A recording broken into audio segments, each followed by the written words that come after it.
Em uma semana, onde o campeão defenderia seu cinturão pela primeira vez após retomá-lo de forma épica contra o seu maior rival, Israel Adesanya se esqueceu do quão cruel pode ser esse esporte e resolveu utilizar a maior parte do seu tempo na semana para falar sobre seus futuros adversários e subestimar o oponente da sua próxima luta, dizendo que faria ser fácil. O fato é que do outro lado, havia um cara que já tinha superado muita coisa na vida e era um azarão de classe mundial e não tinha nada a perder. Aquela poderia ser sua única chance de disputar um cinturão na vida, tendo em vista a sua personalidade polêmica. E os deuses do MMA agiram utilizando seu martelo da justiça e nomearam o novo campeão peso médio do UFC, Sean Strickland.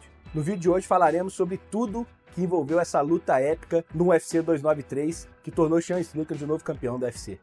Fala rapaziada, sejam bem-vindos a mais um vídeo do canal Punch. Meu nome é Igor Serafini e no vídeo de hoje nós vamos falar a respeito do UFC 293, do título do Sean Strickland contra Israel Adesanya nesse último sábado, madrugada do dia 9 pro dia 10. Durante toda a semana o Adesanya quis passar um clima de que a luta seria fácil, de que a luta seria protocolar. Falou isso diversas vezes, deu a entender isso diversas vezes, teve uma postura bastante direcionada a menosprezar o Sean Strickland. Falou sobre prováveis adversários numa luta futura, como Dricus du Plessis ou Chimaev, até mesmo Paulo Borrachinha, mas a verdade é que a dura realidade do MMA bateu na porta dele e o primeiro sinal dessa dura realidade foi um knockdown no primeiro round. Mas a gente precisa falar de tudo que aconteceu antes da luta para contextualizar tudo e vocês entenderem o porquê esse evento vai ficar para a história do MMA mundial. A luta desse fim de semana, a princípio, seria contra o Dricus du Plessis, sul-africano, que venceu o Robert Whittaker na última rodada dele no UFC, mas ele se machucou e essa luta acabou não acontecendo. Então o Sean Strickland veio como um substituto para o Dricus du Plessis, o substituto que só teve essa chance porque, na verdade, o Adesanya fez a limpa na categoria. Já tinha ganhado de quase todo mundo dos tops, menos ali o du Plessis, o próprio du Plessis, que é o primeiro do ranking.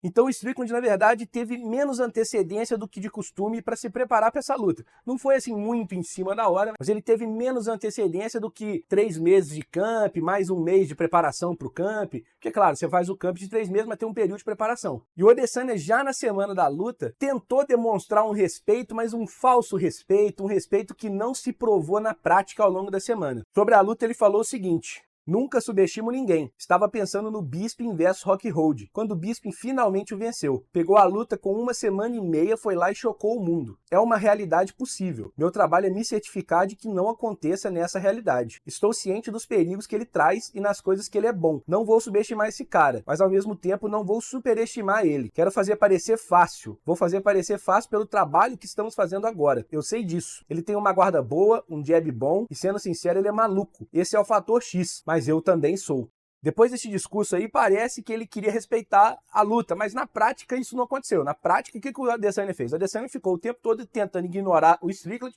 e dando atenção para diversas outras coisas, como, por exemplo, futuros adversários dele. Então, por exemplo, quando ele foi perguntado se o du Plessis já teria a chance na próxima rodada ou se alguém furaria a fila dele, como o Chimaev, por exemplo, ele respondeu isso aqui: eu não sei, você vai ter que perguntar para o Dana White. O Dricus não sabe como jogar esse jogo.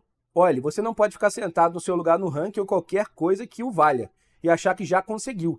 Isso é o UFC.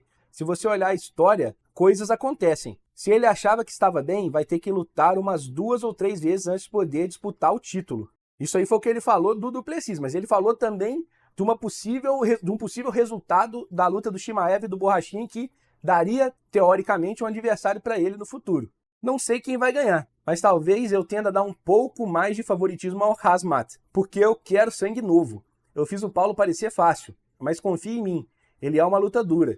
Ele é duro, mas eu fiz parecer fácil. Mas acho que estou torcendo mais para o Khamzat nessa luta. Não é engraçado? Sou eu que estou pressionando para ter lutas.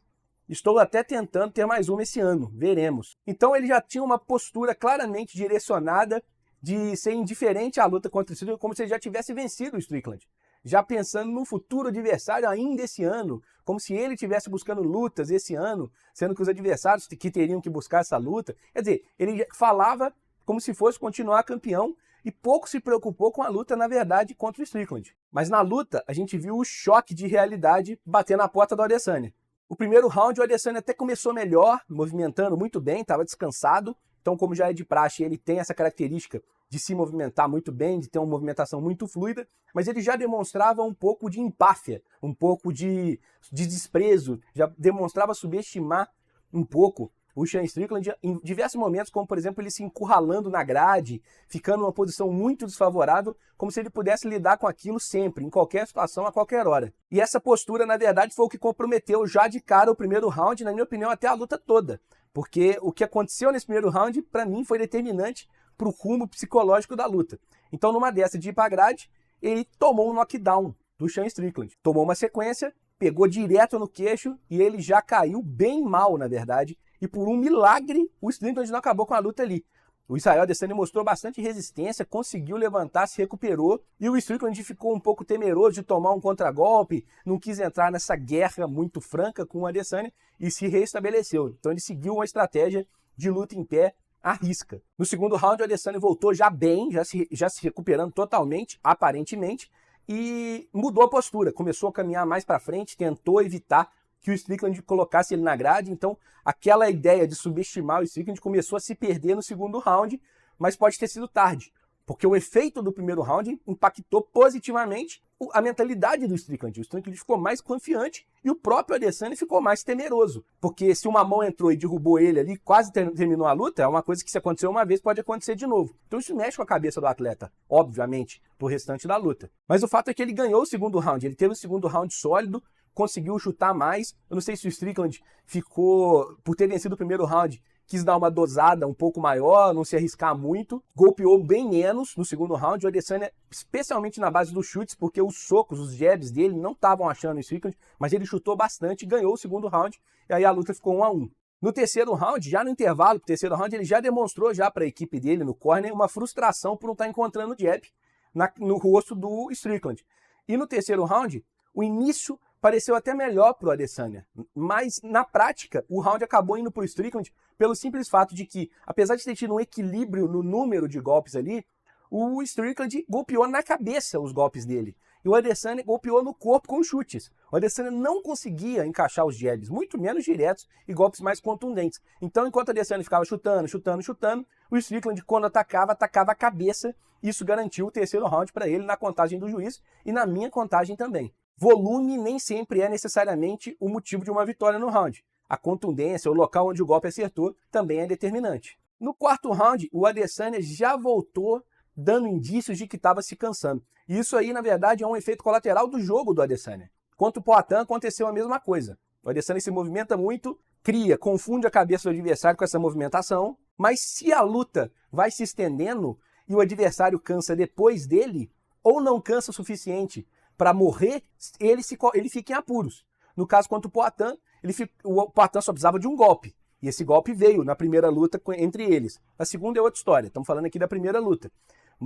E a mesma coisa aconteceu com o Strickland. Só que o Strickland não tinha o cruzado do Poatan, mas ele tinha a ofensividade. Sempre marchando para frente ali, andando em direção ao cara, sem arrefecer em nenhum momento. Então, o Adesanya começou a perder a efetividade na movimentação dele à medida que ele foi cansando. E depois de 1 minuto e meio no quarto round, o Strickland dominou de vez o round, conseguiu um volume maior de golpes e venceu o quarto round também contra o Adesanya, ficando aí com 3-1. E o quinto round foi a pá de cal. O Adesanya voltou já bem mais lento, visivelmente mais lento, e o Strickland afogou ele, enterrou ele numa montanha de golpes, combinações curtas e jabs, e venceu o quinto round com uma larga margem e se tornou um novo campeão peso médio do UFC. A felicidade do Strickland no octógono, depois do final da luta, parecia uma criança. Depois ganhou um presente de Natal. O cara estava muito feliz e o rosto dele demonstrava essa felicidade. Por mais que ele dissesse a semana inteira que o cinturão não valia nada, que o que ele gostava mesmo era de lutar, o cara entregou ali o jogo de que, na verdade,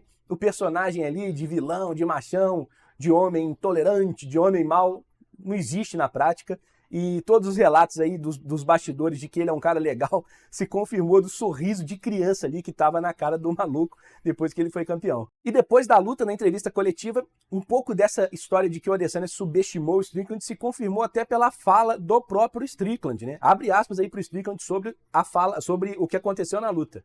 Eu sinto que o cara nem tentou. Em alguns momentos, quando estávamos trocando socos, eu fiquei, estou lutando contra um amador agora? O que está acontecendo? Os deuses do MMA, eles vão punir lutadores que subestimam seus adversários. Não tem jeito. Dentro de um cage, meu amigo, quando dois guerreiros entram dentro de um cage, tudo pode acontecer. Ainda que tenha um favorito numa luta, ele é só favorito. A luta vai acontecer toda ainda. Socos vão ser dados, chutes vão ser dados, lesões podem acontecer, situações diversas podem ocorrer numa luta e você nunca pode subestimar o oponente num esporte em que uma bomba pode te apagar e pode te tirar todos os seus sonhos e transferir todos os seus sonhos para o seu adversário. Então os deuses do MMA fizeram justiça na madrugada desse sábado, do dia 9 para o dia 10 de setembro de 2023 e deu para o Sean Strickland o título aí de campeão peso médio do UFC. Se ele vai conseguir manter esse título, eu não sei. Isso é uma outra história. A história do Strickland campeão pode ser curta, pode ser longa, nós vamos descobrir isso nos próximos capítulos. Mas hoje, ele colocou o nome dele na história do MMA, tendo batido um dos melhores pesos médios aí de todos os tempos, com a sua força, com a sua vontade, com a sua dedicação, superando tudo pela vida. Os pais, os avós, as pessoas, as más influências e superando na base do treino, do esforço, dos sparrings diários e da sua paixão por lutar, que tirou ele do péssimo caminho. O MMA, ele é um esporte e esporte entretenimento, é verdade. Só que tem um detalhe, meu amigo, esporte não é só entretenimento. Esporte também muda a vida das pessoas e os deuses do MMA garantiram que o ponto máximo da mudança de vida do Strickland fosse entregue aí na luta de hoje. E se você está aqui até agora é porque você gostou desse vídeo, então deixa seu like, se inscreve no canal e ativa o sininho aí do lado, meu amigo. Sabe por quê? Porque é só assim que você vai saber que eu fiz um vídeo e esse vídeo vai chegar até você. Quero construir uma comunidade de MMA aqui, eu quero você fazendo parte dela, tá certo? Ó, e aqui do lado, a história de vida do Sean Strickland, completa a infância dele, como foi com os pais, com os avós, a trajetória dele, até chegar na disputa de cinturão. Esse vídeo não fala ainda do resultado dessa luta, que nós estamos falando agora, mas ele vai te contar a história todinha do novo campeão peso médio até o momento da luta, tá certo? Um abraço, valeu, tchau, tchau!